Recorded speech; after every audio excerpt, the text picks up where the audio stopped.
Jason Amos. Amos? Ammunition? The fuck is this? All right. Hey, thank you so much. How's everyone doing tonight? Pleasure to be here. Round of applause for Cole, our great host, and all the great comedians. This is my second time here. You all look like a great crowd. This crowd looks like if Suicide Squad committed suicide. And I'm kidding, you're all very good-looking people. As a matter of fact, my Grindr profile is PoundCake 2019, so if you want to look me up after the show, you know, I started that during COVID. COVID was a rough time on all of us. We all had to make adjustments. But I am wearing a fanny pack. You might be wondering what's in here. There's no weapons, anything like this. After my divorce was finalized, the judge ordered my ex-wife to give my balls back to me. This is where I keep them.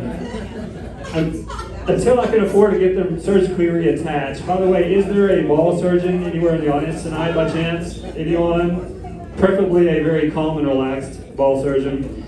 Because if I don't get these things reattached, I'm not going to be able to donate any sperm, which helps me pay my child support, which seems kind of ironic. But I'm just kidding. I got banned from the sperm donation clinic for making too much noise of all things. But that's the way it goes. But I do love Phoenix. Anyone here from Phoenix originally? Any native Phoenicians? Really? You're all from Phoenix? Well, awesome. That's awesome.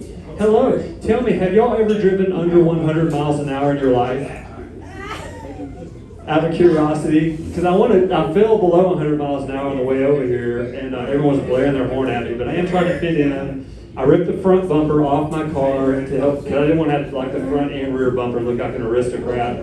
I slapped a Let's Go Brandon bumper sticker on the back just to fit in. I don't know, maybe now I should slap a Let's Go Kamala, or is it Kamala? Kamala? I don't know, I'm learning, I'm not really political. Oh yeah, I don't know. I don't even know who's running really. But yeah, I do love Phoenix. I've been here for a little while. I actually got kicked out of Apache Junction for refusing to get an MS-13 tattoo on my forehead. I mean, you know, they didn't really like me out there in Apache Junction. I think some people in this bar might be from Apache Junction. I bet if I was Matt Wright, everyone would be paying attention to me. But yeah, right, I know.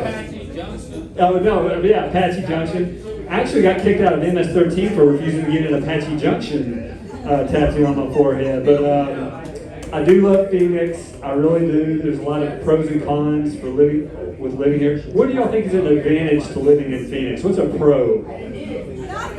Nothing? Nothing at all? Just crickets? Well, I know. Someone last week said it's not California, which is kind of funny. You know, whatever.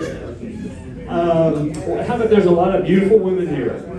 You know, even in this bar, a lot of beautiful women in Phoenix. I haven't been with any of them, but there are a lot of beautiful women here. What do y'all think is a con? What's a disadvantage? The heat? Everyone says the heat. But, you know, well, traffic's a huge one. Yeah. I mean, both of those things could be preparing some of us for hell, though. You know, the difference is, you know, if we do go to hell, though, I mean, you know, at least here we're not getting tortured. Depending on how you feel about this open mic show. You know, that would be kind of funny if you went to hell and Satan was like, okay, your options are to get sodomized and tortured for the next 10 years or to watch 1 hour of Phoenix Open Comedy. Who knows what people would choose. But, yeah, I'd say one of the cons here, I don't know if it's necessarily a con, but has anyone else heard the mariachi bands playing around here at about 3 a.m.? Let me rephrase that. Do mariachi bands in Phoenix play anywhere other than residential neighborhoods and other than at 3 a.m. in the morning? It's like burr, burr, burr, burr, burr, burr, burr, burr. It sounds like Pee Wee Herman music. What's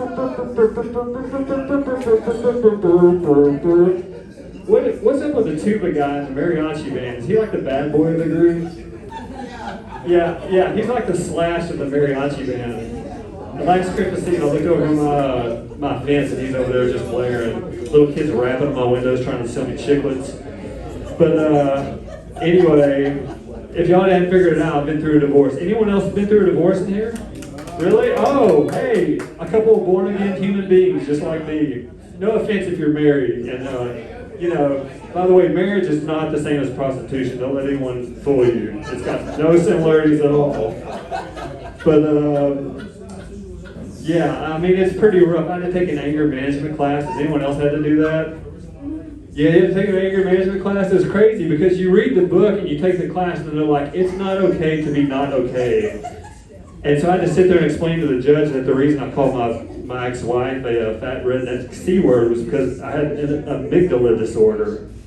So I had to sit there and tell the judge, that I was working on that. But also said, I'll get rid of my amygdala if you'll tell her to give me my balls back, which she was ordered to do. And so anyway, but yeah, it's pretty rough. I tell you what. But yeah, anyone been to the Grand Canyon? Yeah, it's a beautiful place, one of the biggest holes in the world.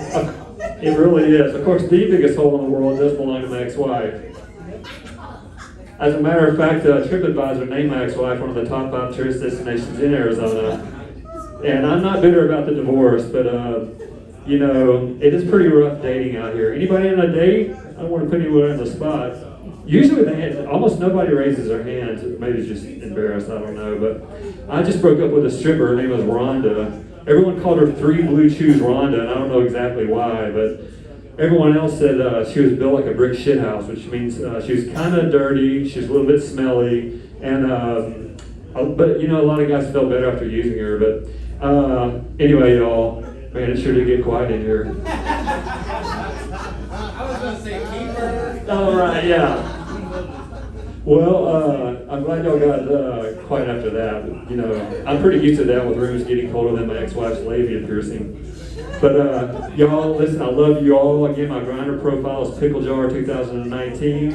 You can look at my fanny pack for $10 after the show. And thank you so much. I love you all. Enjoy the rest of the show.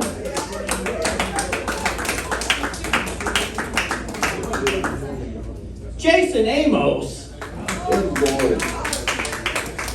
Make some noise if you're having a really great 2024. Clap it up. You guys, what are you doing? What are you doing that's so fantastic? Traveling? How do you afford that? Gas is $4 a gallon. Oh, you're bougie.